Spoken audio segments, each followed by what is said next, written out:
Konnichiwa minaboku wa Jeremy desu. Yoroshiku onegaishimasu. And today is day 291. It is Saturday, October the 18th, I think. I think it's the 18th. Yeah.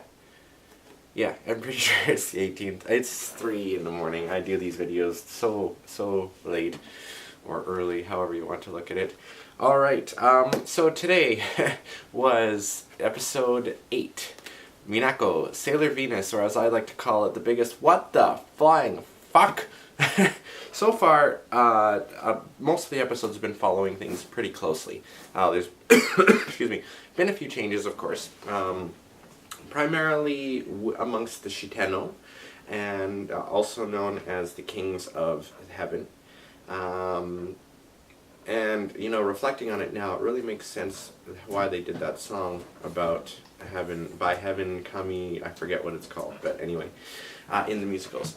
So, this one did not quite follow the manga chapter as much as the other ones did. The biggest change, well, one of the weirdest things to me was what were they doing with Minako's hair right at the beginning of the episode when she's like, oh, I'm Sailor V, yay. Her bangs normally kind of come down like just across her face, but she actually had like the little part thing in her hair like Usagi has with the crescent moon there. And so there was that. And the other thing, the biggest thing for me with this episode, the most glaring thing, and I'm going to have a problem with this as it continues on, I do not like Artemis's voice. I really don't. It's terrible. What the hell? It does not sound right. It's just, it just caught me off guard. Venus is fine.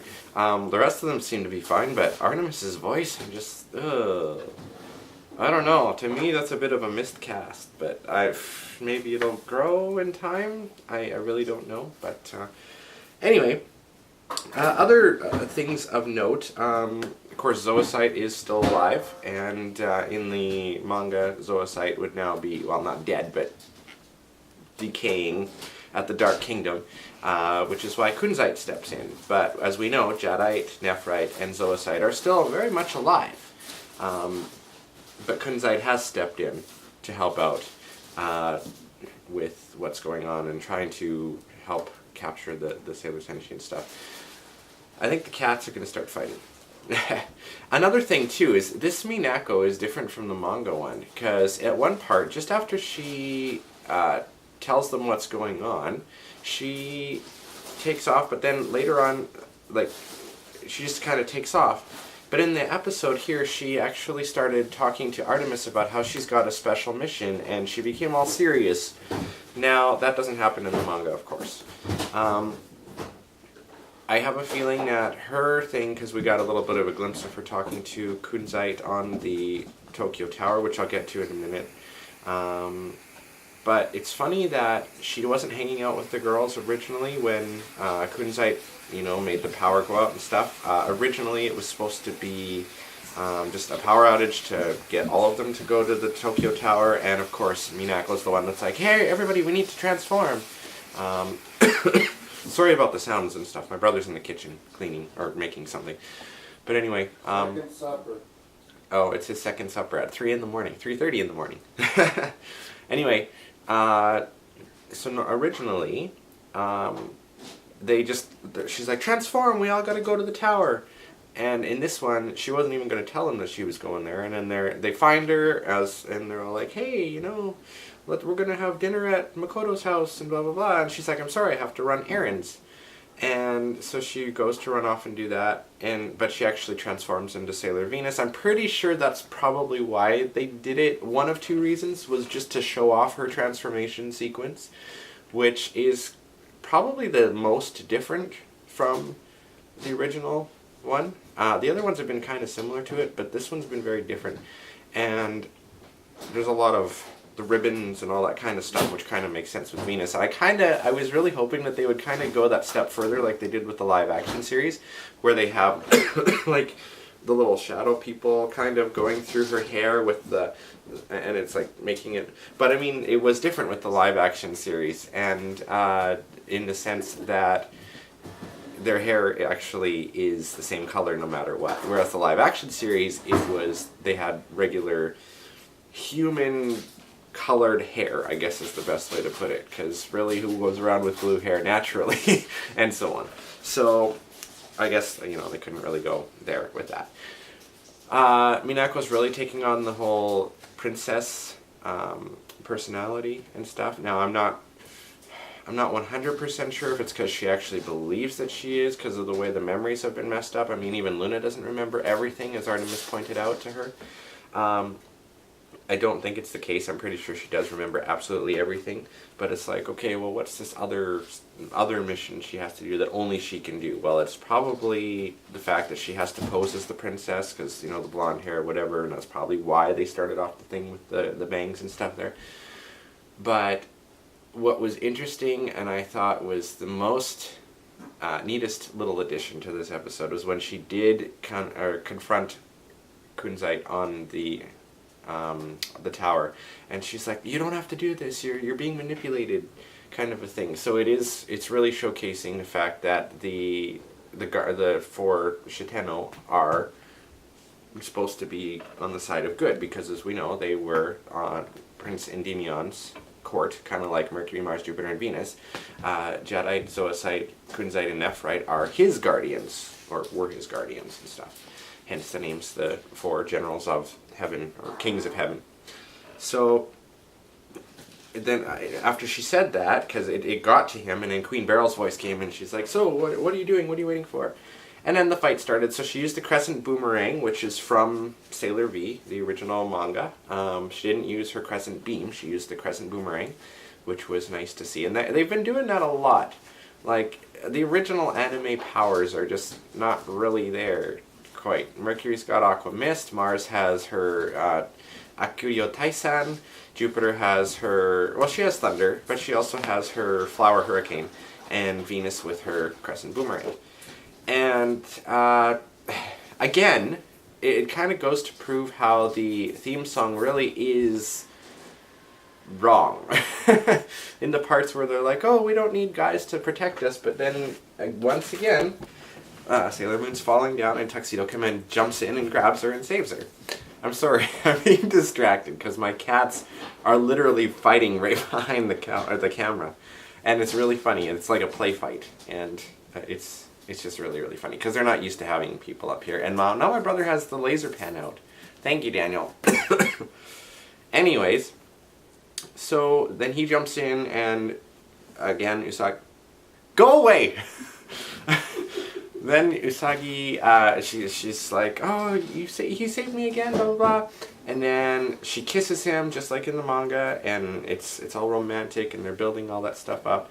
And then, of course, he jumps up, and the other Guardians are fighting against Kunzite, and then Sailor Moon decides to jump in the way of his attack, and suddenly Sailor Venus is like, "Oh my god, no, Sailor Moon," whereas in the manga she's like, "Everybody, we have to protect Sailor Moon," because she knows that that Usagi is actually the princess.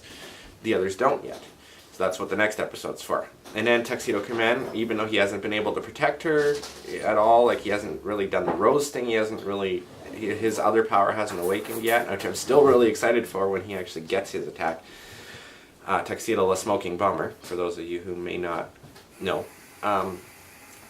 He jumped in the way and he got hit by it. So this is going to open the door to, if they do follow it, we'll probably have evil Endymion and so on and so forth. There's only about 5 or 6 episodes left before the manga end of the Queen Beryl series. Now, we know that it's been confirmed that Sailor Moon Crystal encompasses both the classic original and R. So we're going to see Chibiusa, the Black Moon family, all that stuff. We probably won't see Alan and Anne because that was just filler originally, which is kind of sad because a lot of people liked it, and the Doom Tree. But it also makes me wonder about the 4 sisters, because I think they were called the Ayakashi sisters, because they don't appear in the musical. So, and they're kind of doing a little bit closer with the musicals too to the manga than the original ones did. So, I don't know. We'll see what happens. But I mean, that's still months away, because with the Sailor Moon schedule, it's basically 2 episodes a month, the first and third Saturdays, which of course November is going to mess it up again somehow. And then of course we have the time change in there. I don't even know if Japan recognizes daylight savings or not. I still have to look into that and how it's going to affect whether it's going to be on at 2 a.m. or at 4 a.m. my time, and so on.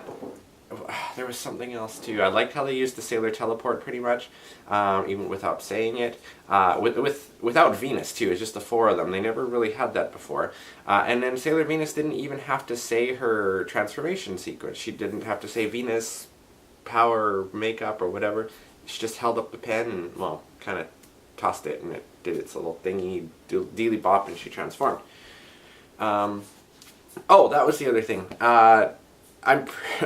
And this is something that kind of is such an annoyance because it's used so much in a lot of anime series and other things. It was definitely a plot point to point out that all of them have been lonely and solitary at some point until they met Usagi.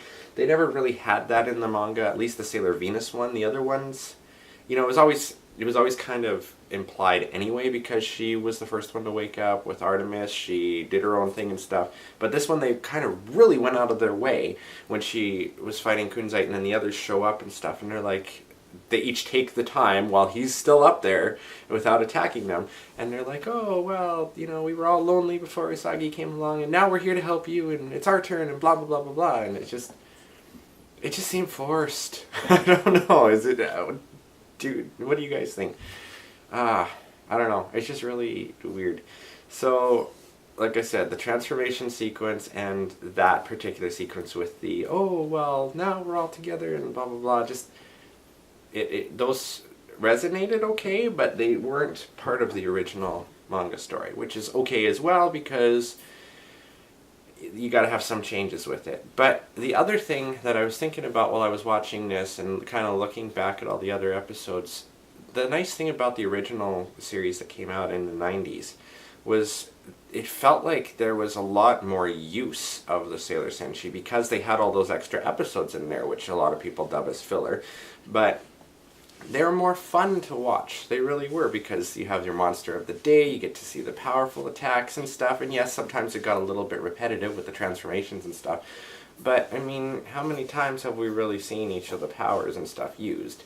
And it does focus a lot on plot points and the daily lives of them, which is pretty good, because that's kind of like the manga too.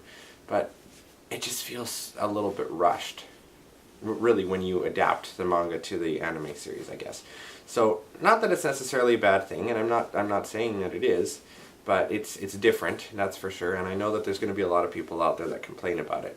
One in particular, I don't remember her name, but I know that I'm just waiting to see what she's going to say. This lady that does editorials for Anime News Network.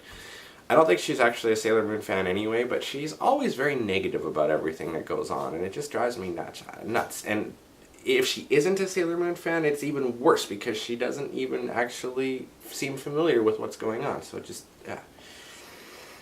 I don't know. What can I say? Pretty sure that's most of it.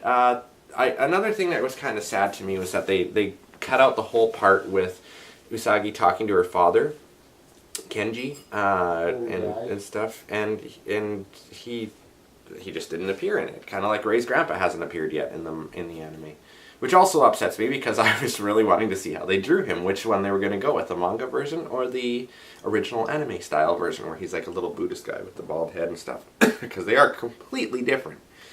So, oh well, time will tell. Time will tell. Alright, I will let you guys go. I've rattled on for almost 15 minutes.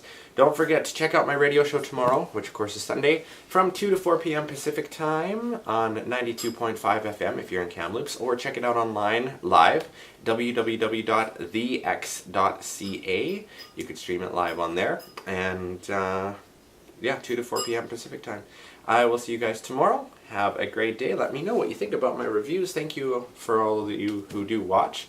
And do you agree or disagree with some of the stuff I said? And did you find anything else that maybe I forgot? Because it's kind of just all at once kind of a thing and trying to remember it. So, alright. Jamatane mina. I'm going to bed because I get to work tomorrow. And yeah, see you later. Bye-bye.